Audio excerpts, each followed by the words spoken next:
Si vous croyez chaque pensée qui surgit dans votre esprit, vous n'avez jamais vécu une seule seconde en pleine conscience. Tant que la voix vous gouverne, votre âme demeure branchée à la machine. Vous n'êtes pas la voix qui parle dans votre tête. Telle est la promesse brutale que Georges Gurdjieff a exposée sans l'adoucir. Ce que vous appelez un « moi » n'est qu'un bruit mécanique, une machine psychologique répétant des pensées automatiques tandis que votre âme demeure endormie. Gurdjieff affirmait que l'homme vit dans un état de sommeil, identifié à une multiplicité de petits « moi » qui se relaient au contrôle. Le choc est le suivant.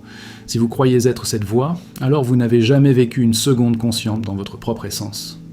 Le problème est que cette fausse identité gouverne vos décisions, vos peurs, vos désirs et vous maintient prisonnier du voile de l'illusion.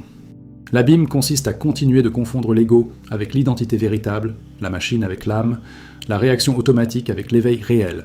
Exactement la mécanicité que Gurdjieff dénonçait dans le 4e chemin.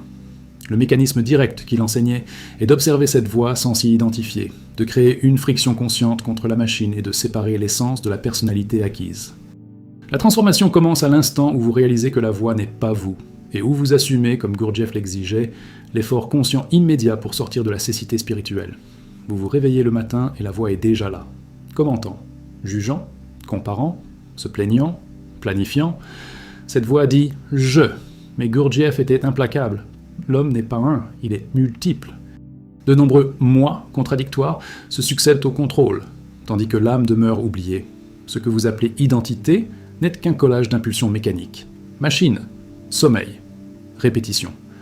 La fausse identité se présente comme solide, mais elle change à chaque stimulus. Un compliment et vous êtes fort, une critique et vous vous effondrez.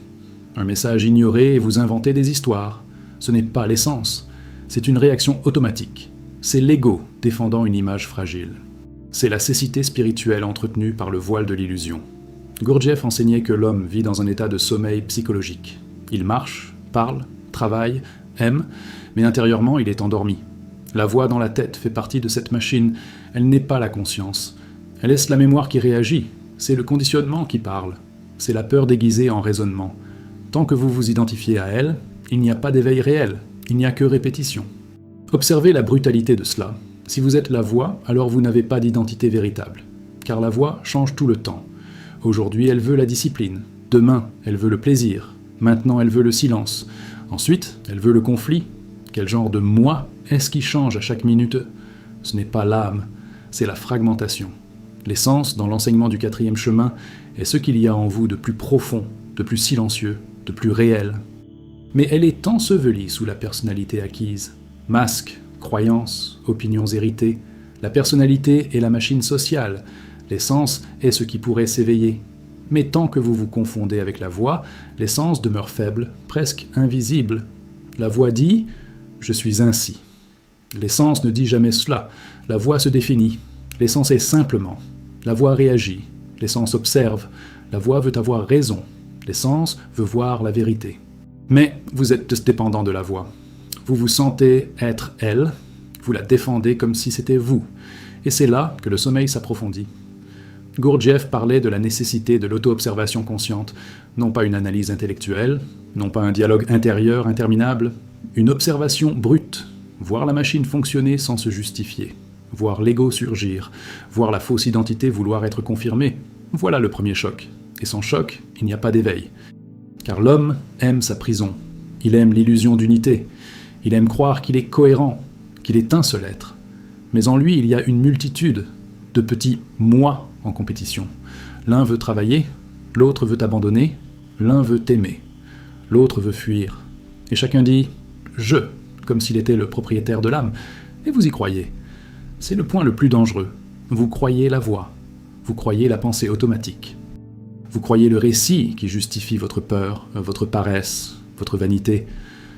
C'est la machine, c'est le sommeil. C'est vivre derrière le voile de l'illusion.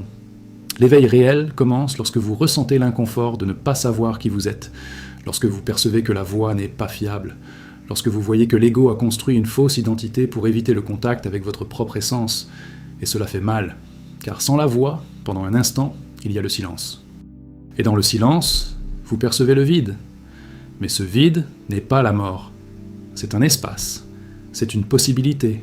C'est là que l'identité véritable peut naître. Gurdjieff n'offrait pas de confort spirituel. Il disait que l'homme est une machine, que presque tout en lui arrive, qu'il ne fait pas, il est fait. Tant que vous êtes gouverné par la voix, vous ne choisissez pas. Vous réagissez, vous répétez, vous dormez. Alors qui êtes-vous, au-delà de la machine ? Ne répondez pas avec une autre idée. Ne créez pas un nouveau récit séduisant. Ressentez la question. Si vous n'êtes pas la voix, alors vous êtes ce qui peut la voir, ce qui peut observer la pensée surgir et disparaître. Ce qui ne change pas lorsque la pensée change, c'est la graine de l'éveil réel. Mais elle est fragile, car la machine est bruyante. L'ego est insistant. La fausse identité veut survivre. Elle a peur d'être démasquée. Et vous ressentez cette peur maintenant. Car réaliser que vous n'êtes pas la voix signifie assumer la responsabilité. Cela signifie sortir du sommeil confortable. Cela signifie cesser de blâmer les circonstances. Cela signifie voir votre propre cécité spirituelle. Et cela exige un effort conscient, un effort contre l'inertie, un effort contre la machine, un effort contre l'ego qui veut rester en pilote automatique. La question n'est pas « qui suis-je ?» par curiosité philosophique. La question est une lame. Si vous n'êtes pas la voix, alors chaque fois que vous vous identifiez à elle, vous choisissez le sommeil. Chaque fois que vous réagissez automatiquement, vous nourrissez la machine. Chaque fois que vous défendez votre fausse identité, vous éloignez votre âme de la possibilité de l'éveil. Alors observez maintenant. Qui écoute ces paroles ? Est-ce la voix qui commente ? Ou y a-t-il quelque chose derrière elle, silencieux, attentif ? S'il y a quelque chose d'attentif, alors la machine n'est pas tout. S'il y a quelque chose qui perçoit l'ego, alors vous n'êtes pas seulement l'ego. Et si vous pouvez voir le voile de l'illusion, alors peut-être que le voile est déjà en train de se déchirer. Écrivez dans les commentaires « Je ne suis pas la voix ». Devenez membre de la chaîne et approfondissez le véritable travail du 4e chemin. Et maintenant, affrontez sans fuir. Si vous n'êtes pas la voix, pourquoi continuez-vous à lui obéir ? Quand avez-vous remis votre identité véritable à la machine ? Et que se passe-t-il si, ne serait-ce qu'un seul instant soutenu, vous demeurez conscient tandis que la voix tente de reprendre le contrôle ? La fragmentation des « moi » n'est pas une théorie, c'est une expérience directe. En 1 minute, vous promettez la discipline. L'instant d'après, vous négociez avec vous-même. Un « moi » veut l'éveil réel, un autre veut rester dans le confort de l'illusion. Et tous deux disent « je » avec la même conviction. Percevez-vous la violence de cela ? Si vous étiez un seul, il n'y aurait pas de guerre intérieure. Cette guerre est la preuve vivante que l'identité que vous défendez est fausse. La machine alterne les personnages, l'ego change de masque. Les sens observent, silencieuses, attendant que vous cessiez de croire la voix qui crie le plus fort. Georges Gurdjieff fut chirurgical. L'homme n'a pas de « je » permanent. Il est une multiplicité désorganisée. Ce n'est pas une métaphore spirituelle, c'est un diagnostic. Vous le sentez lorsque vous changez d'opinion au gré de l'environnement, lorsque votre morale dépend de ceux qui regardent, lorsque votre courage s'évapore face à la pression. La voix qui parle dans votre tête n'est pas unité, elle est collage. Et tant que vous vous identifiez à ce collage, votre âme demeure faible, presque étouffée sous la personnalité acquise. La machine fonctionne par association. Une pensée en entraîne une autre. Un souvenir active une émotion. Une émotion crée un récit. Et la voix commente tout cela comme si c'était de la conscience. Mais le commentaire n'est pas la conscience. La réaction n'est pas l'essence. La voix n'est que l'écho de ce qui a été installé en vous. Éducation, traumatisme, désir, peur, tout cela parle. Mais qui êtes-vous avant cela ? Qui êtes-vous sans le bruit ? La fausse identité craint cette question. Car sans la voix, elle perd son centre. L'ego a besoin d'un récit constant pour se sentir réel. Il doit répéter « je suis ainsi »,« je pense ainsi »,« je ressens ainsi ». Mais l'identité véritable n'a pas besoin de s'affirmer sans cesse. Elle n'a rien à prouver. Elle est silencieuse, stable, présente. Et vous l'expérimentez rarement, parce que vous êtes hypnotisé par la machine. La cécité spirituelle n'est pas l'ignorance religieuse, c'est l'identification automatique. C'est croire que la pensée qui surgit, c'est vous. C'est vivre derrière le voile de l'illusion en pensant être éveillé. Vous travaillez, vous aimez, vous souffrez, vous planifiez, mais tout se déroule dans le sommeil. L'éveil réel commence lorsque vous percevez que presque tout en vous est réaction. Et cette perception est inconfortable, car elle démonte l'image que vous avez construite de vous-même. L'autorité de cette chaîne est claire. Gurdjieff n'a pas offert du réconfort, il a offert un choc. Il n'a pas dit que vous êtes spécial par nature, il a dit que vous êtes une machine jusqu'à preuve du contraire, par l'effort conscient. Cela exige une honnêteté brutale, voir l'ego défendre la fausse identité. Voir la voix, justifier sa propre importance, et cesser de romantiser son propre sommeil. Lorsque vous observez la voix, quelque chose de différent apparaît. Ce n'est pas une autre voix, c'est une présence, un point d'attention qui ne réagit pas immédiatement. Ce point est subtil, mais réel. C'est le début de la séparation entre la machine et l'essence. Tant que vous êtes totalement identifié à la pensée, il n'y a pas de choix. Lorsque vous observez, un espace surgit. Et dans cet espace, la possibilité de l'éveil. Mais la machine déteste l'espace. Elle veut remplir chaque seconde de bruit. Téléphone, conversation, musique, distraction, dialogue intérieur. Car dans le silence, la fausse identité tremble. Dans le silence, vous commencez à sentir que vous ne savez pas qui vous êtes. Et l'ego interprète cela comme une menace. Il préfère n'importe quelle illusion à l'affrontement du vide fertile où l'âme peut se fortifier. Vous n'êtes pas la voix qui parle dans votre tête. Répétez cela intérieurement et observez la résistance. La voix peut même être d'accord, mais elle veut continuer à contrôler. Elle veut transformer cette perception en un concept de plus. Et un concept n'est pas une transformation. Le 4e chemin parle d'un travail intérieur continu. Il ne s'agit pas de comprendre intellectuellement, mais de lutter contre l'identification chaque jour. Chaque fois que vous dites « je suis en colère », arrêtez-vous et observez. Qui perçoit la colère ? La colère est un état. La voix commande cet état. Mais il y a quelque chose qui voit les deux. Ce quelque chose n'est pas émotionnellement instable comme l'ego. Il ne change pas à chaque stimulus. Ce quelque chose est le commencement de l'identité véritable. Mais il a besoin d'énergie, d'attention consciente, pour ne pas être à nouveau englouti par la machine. L'essence est ce qui, en vous, peut croître. Mais si vous vivez identifié à la personnalité, à la voix, l'essence ne reçoit pas de nourriture. Elle reste infantile, sous-développée. Vous pouvez posséder des connaissances spirituelles, parler d'âme et d'éveil. Mais intérieurement, vous continuez à dormir, car l'information ne déchire pas le voile de l'illusion. Seul le choc de l'auto-observation constante le déchire. Gurdjieff insistait sur l'effort délibéré. Cela signifie agir contre l'automatisme. Si la voix veut réagir impulsivement, vous retenez. Si l'ego veut se justifier, vous observez avant de parler. Cette friction génère une chaleur intérieure, et cette chaleur renforce l'essence. Sans friction, il n'y a pas de croissance. Sans confrontation avec la machine, il n'y a pas d'éveil réel. Vous passez la journée entière tiré par des pensées que vous n'avez pas choisies. Elles surgissent, et vous les suivez. C'est le sommeil. Vous croyez décider, mais souvent vous n'obéissez qu'à l'impulsion la plus forte du moment. La fausse identité change selon l'impulsion. Aujourd'hui, vous êtes confiant, demain insécure. Ce n'est pas l'identité véritable. C'est un flux mécanique.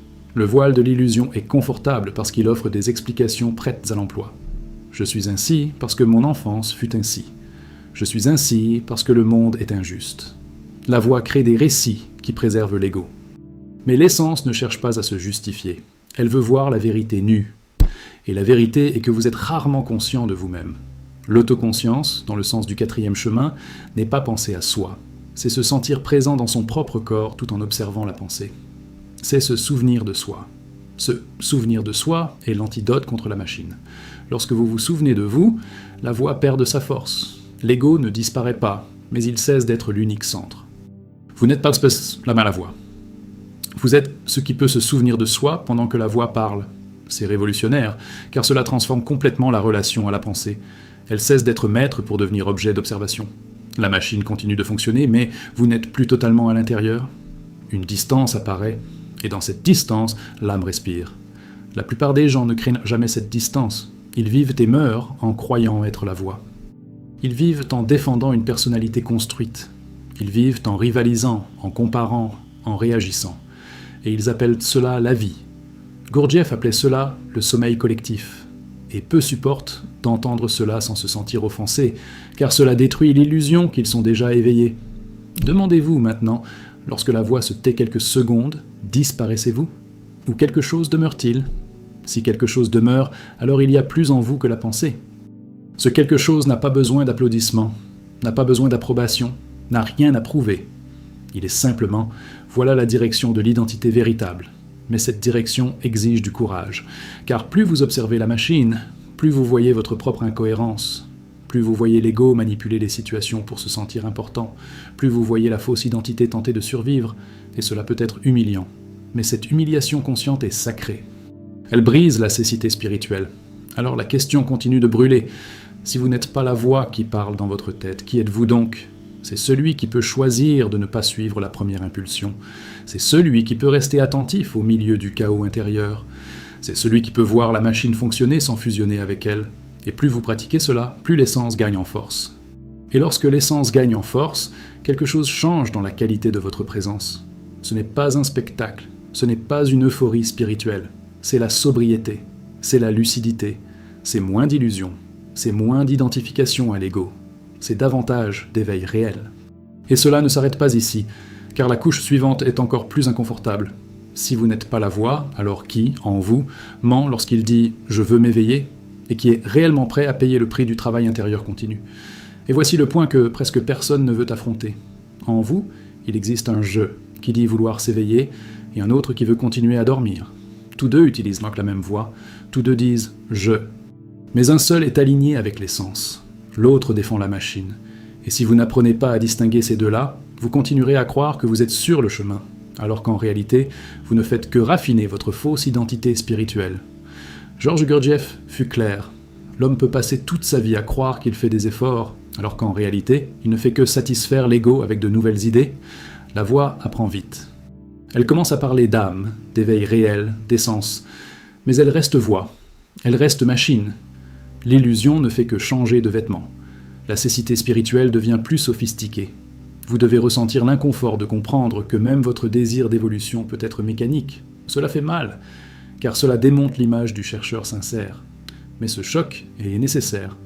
Le quatrième chemin ne consiste pas à se sentir spécial, il consiste à se voir fragmenté, à accepter que l'ego s'approprie même les choses les plus sacrées pour préserver la fausse identité. Lorsque la voix dit « je veux changer », observez. Qui veut changer ? Est-ce une impulsion passagère ? Est-ce la culpabilité ? La peur de perdre quelque chose ? Ou est-ce un mouvement profond de l'essence ? La plupart du temps, ce n'est qu'une réaction aux circonstances. La machine souffre et veut du soulagement. Mais le soulagement n'est pas l'éveil. Le soulagement est confort. Et le confort entretient le sommeil. L'identité véritable ne naît pas du désespoir émotionnel. Elle naît de l'effort conscient répété. De se souvenir de soi lorsque la voix veut prendre le commandement. De maintenir l'attention même en l'absence de stimulation extérieure. Voilà le travail intérieur. Voilà ce sur quoi cette chaîne insiste. Ce n'est pas une théorie, c'est une pratique constante contre l'inertie de la machine. Vous passez la journée tiré par des pensées qui semblent urgentes. La voix crée des priorités, crée des drames, crée des justifications. Et vous courez derrière elles comme si elles étaient votre essence.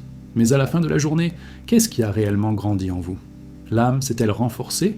Ou l'ego a-t-il simplement accumulé de nouvelles histoires à raconter sur lui-même ?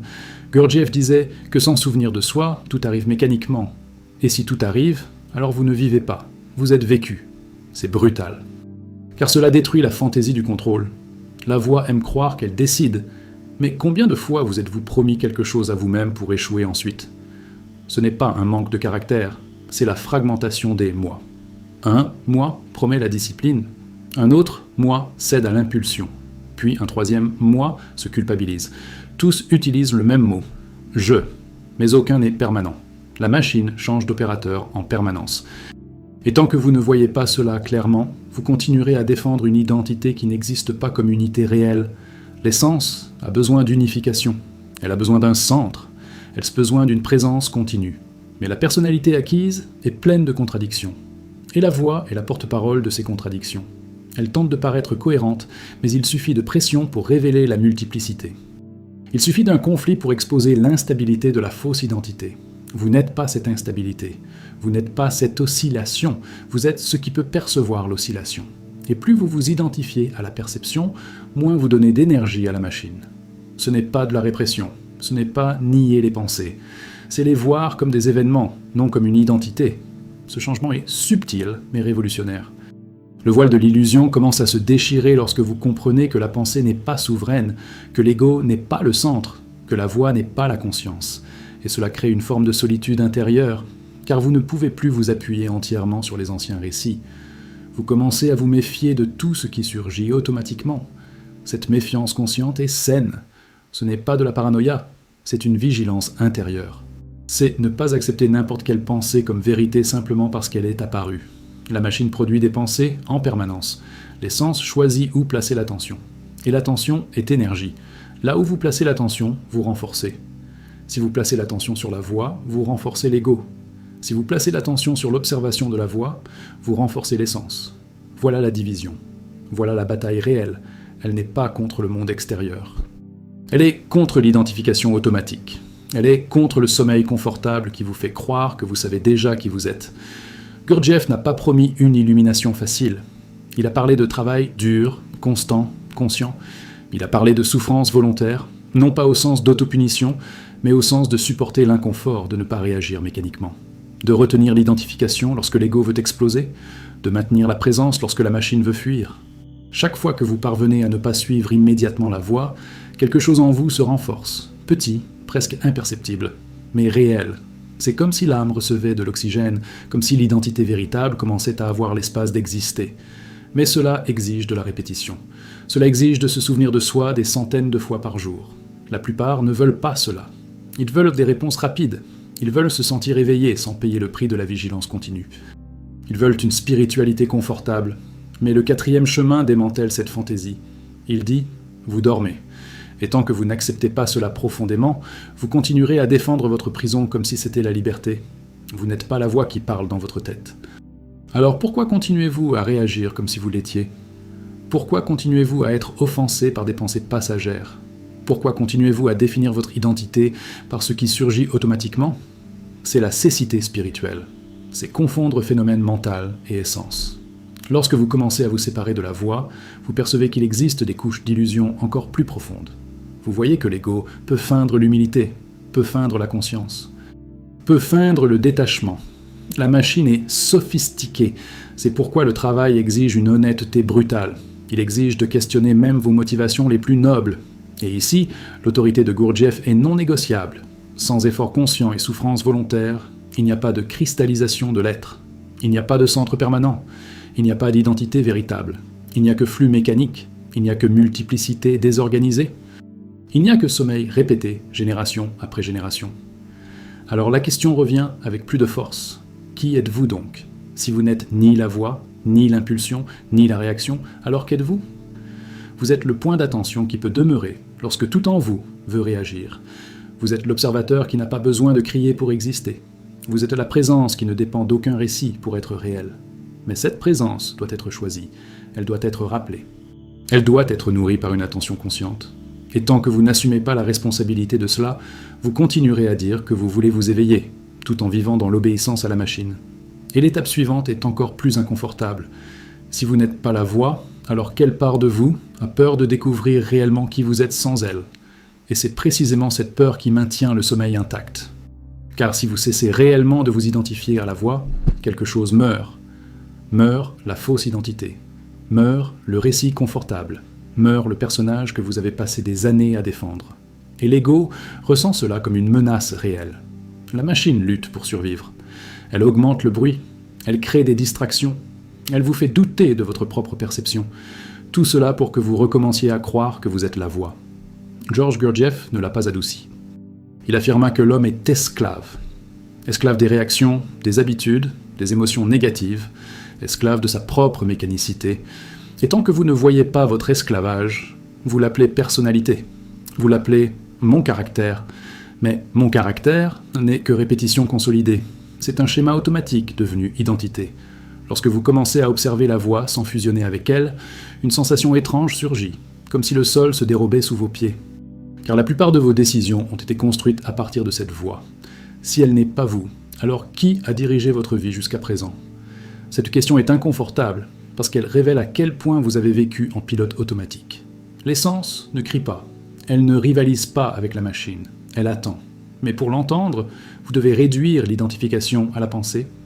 Vous devez maintenir la présence même lorsque la voix tente de vous entraîner dans le drame, la comparaison, l'autodéfense. Chaque fois que vous ne réagissez pas mécaniquement, vous dites à la machine qu'elle n'est pas souveraine. La fausse identité dépend d'une comparaison constante. Elle se mesure sans cesse.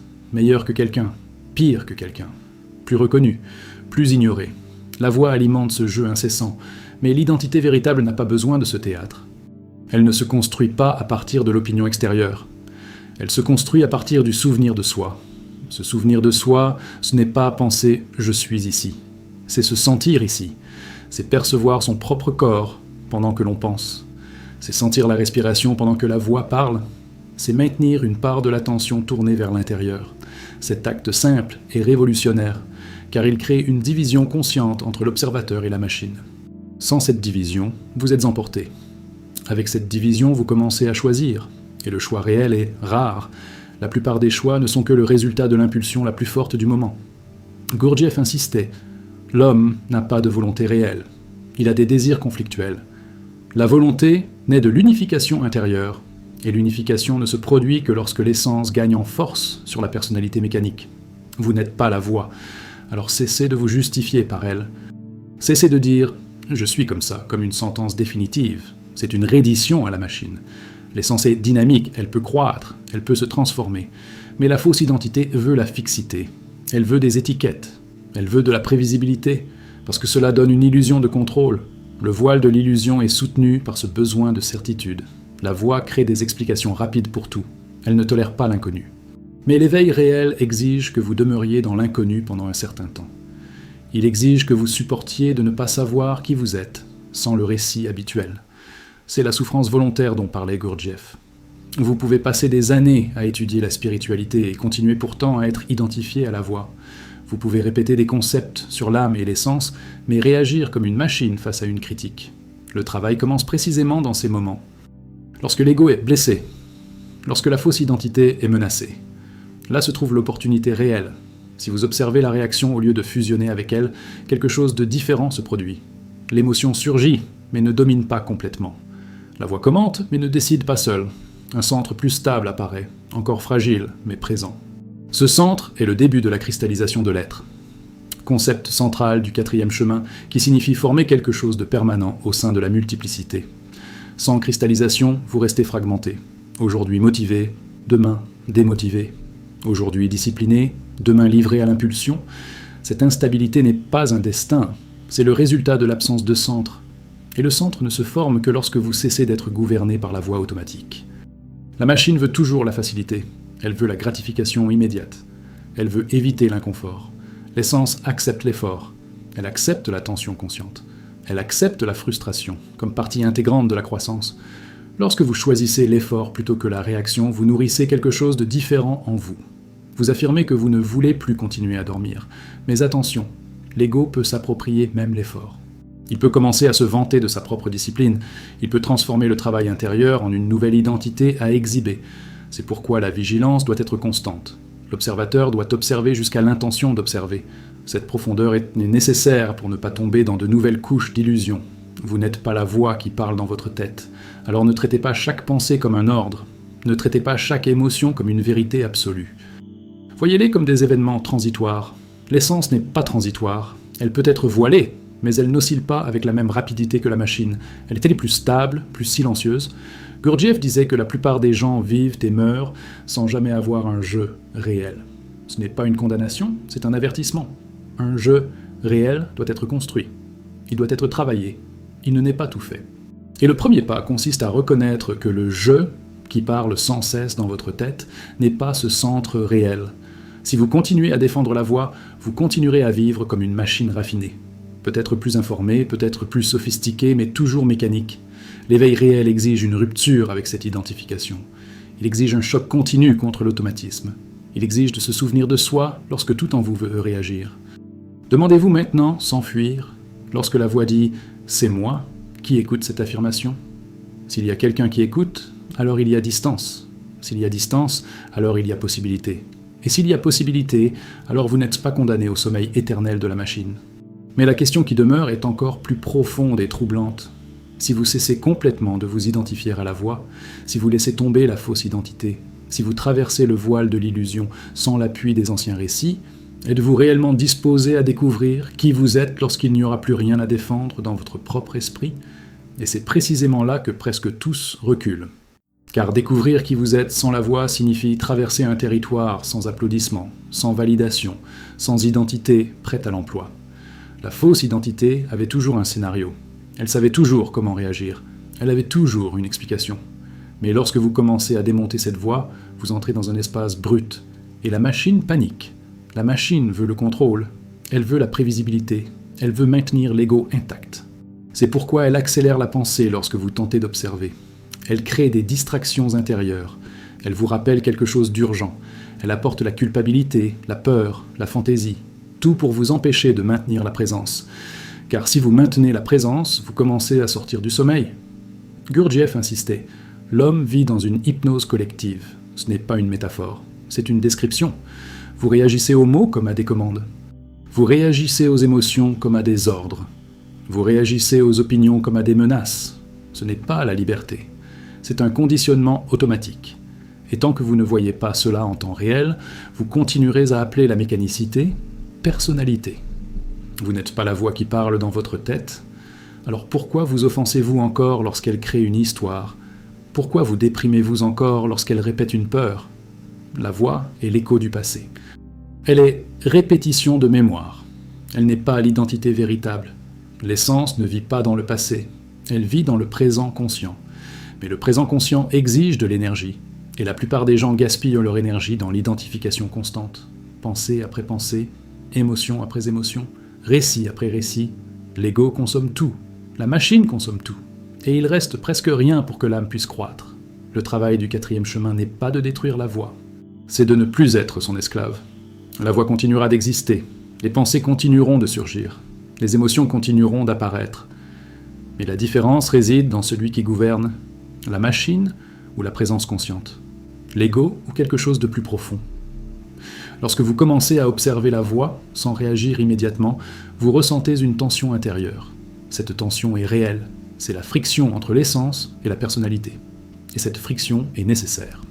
Sans elle, rien ne se transforme. Sans elle, vous demeurez confortable dans le sommeil. L'éveil réel est inconfortable parce qu'il exige de sortir de l'automatisme. La fausse identité se nourrit de répétitions. Je suis comme ça. J'ai toujours été comme ça. Ces phrases en esthèse sont des chaînes. Ce sont des déclarations de prison. Lorsque vous les prononcez, vous renforcez la machine. Vous solidifiez l'ego. Vous fortifiez le voile de l'illusion. L'identité véritable ne se définit pas par des phrases figées. Elle se construit par une présence continue. Gurdjieff parlait de la nécessité de créer un centre de gravité permanent. Quelque chose en vous qui ne vacille pas à chaque stimulus. Quelque chose qui ne change pas selon l'humeur du moment. Ce centre ne naît pas de la voix. Il naît de l'effort conscient répété. Du souvenir de soi, de la décision de ne pas s'identifier automatiquement. Vous pouvez le tester maintenant. Observez une pensée surgir. Ne la suivez pas. Regardez-la simplement, elle apparaît, tente de capturer votre attention, tente de vous convaincre de son importance. Si vous ne réagissez pas, elle perd de sa force. Une autre surgit, puis une autre. La machine travaille sans cesse. Mais vous pouvez choisir de ne pas embarquer. Ce simple acte est déjà une rupture avec le sommeil, déjà une fissure dans le voile de l'illusion, car pour la première fois, vous voyez la machine fonctionner. Et lorsque vous voyez clairement, quelque chose change. La cécité spirituelle commence à faiblir, l'identification commence à diminuer. Mais attention, la machine peut feindre l'observation. Elle peut créer l'idée que vous êtes conscient alors que vous ne faites que penser à la conscience. Penser à l'éveil n'est pas l'éveil, penser à l'essence n'est pas vivre l'essence. Le travail est direct, immédiat, pratique. Vous n'êtes pas la voix. Alors cessez de chercher des réponses dans la voix elle-même. Elle ne peut révéler qui vous êtes au-delà d'elle. Elle est trop limitée à ce qu'elle connaît déjà. L'essence, au contraire, est un potentiel non réalisé. Elle est possibilité. Elle est quelque chose qui doit être développé, non seulement compris intellectuellement. La plupart des gens préfèrent maintenir la fausse identité parce qu'elle donne une sensation de stabilité. Même fragile, elle est connue. L'inconnu effraie. Mais l'inconnu est précisément l'endroit où l'identité véritable peut émerger. Si vous continuez à vous accrocher à la voix, vous ne franchirez jamais ce seuil. Gurdjieff n'a pas promis le confort. Il a promis le travail. Travail intérieur constant. Vigilance. Souvenir de soi. Effort délibéré. Souffrance volontaire au sens de supporter l'inconfort de ne pas réagir mécaniquement. Cela est pour peu de personnes, car cela exige le courage de voir sa propre fragmentation s'enfuir. Vous passez des années à défendre un personnage, à défendre une image, à défendre un récit intérieur. Mais lorsque tout cela tombe, que reste-t-il ? Si la voix se tait un instant et que vous ne disparaissez pas, alors il y a quelque chose au-delà d'elle. Ce quelque chose est silencieux mais réel. C'est le début de l'identité véritable. La machine veut continuer à gouverner. Elle veut que vous reveniez à l'automatique. Elle veut que vous vous distrayiez. Elle veut que vous oubliez cette perception. Car si vous continuez à vous souvenir de vous, elle perd son pouvoir. Et la perte de pouvoir de l'ego est ressentie comme une menace existentielle. Mais c'est précisément cette menace qui ouvre l'espace pour l'éveil réel. Lorsque l'ego tremble, l'essence peut croître. Lorsque la fausse identité s'affaiblit, le centre peut se former. Lorsque le voile de l'illusion se déchire, la cécité spirituelle diminue. Et maintenant, la question devient encore plus directe et inconfortable. Si vous maintenez réellement cette séparation entre vous et la voix, si vous cessez réellement d'obéir à chaque pensée automatique, si vous commencez réellement à agir à partir de la présence plutôt que de l'impulsion, êtes-vous prêt à vivre sans les excuses que la machine vous a toujours offertes pour justifier votre propre inconscience? Si vous êtes arrivé jusqu'ici, quelque chose en vous a déjà commencé à se séparer de la machine. La plupart fermeront la vidéo et retourneront à l'automatique, retourneront à la voix, retourneront au sommeil confortable de l'ego. Mais vous avez déjà vu trop pour prétendre que vous ne savez pas. Vous avez déjà perçu que vous n'êtes pas le récit qui se répète dans votre esprit. À présent, le choix est brutal. Continuer à vivre comme une réaction mécanique ou assumer le travail réel de l'éveil. Il n'existe pas de demi-mesure dans le 4e chemin. Ou vous vous observez, ou vous dormez. Ou vous créez un centre réel, ou vous restez fragmenté. Si ce contenu vous a confronté, c'est qu'il a touché quelque chose de vrai. Écrivez dans les commentaires « Je ne suis pas la voix ». C'est un acte conscient. Si vous voulez approfondir le travail réel, sans spiritualité confortable, sans auto-illusion, devenez membre de la chaîne et entrez dans le noyau d'études sérieux sur Gurdjieff et le 4e chemin. L'éveil n'est pas information. C'est pratique,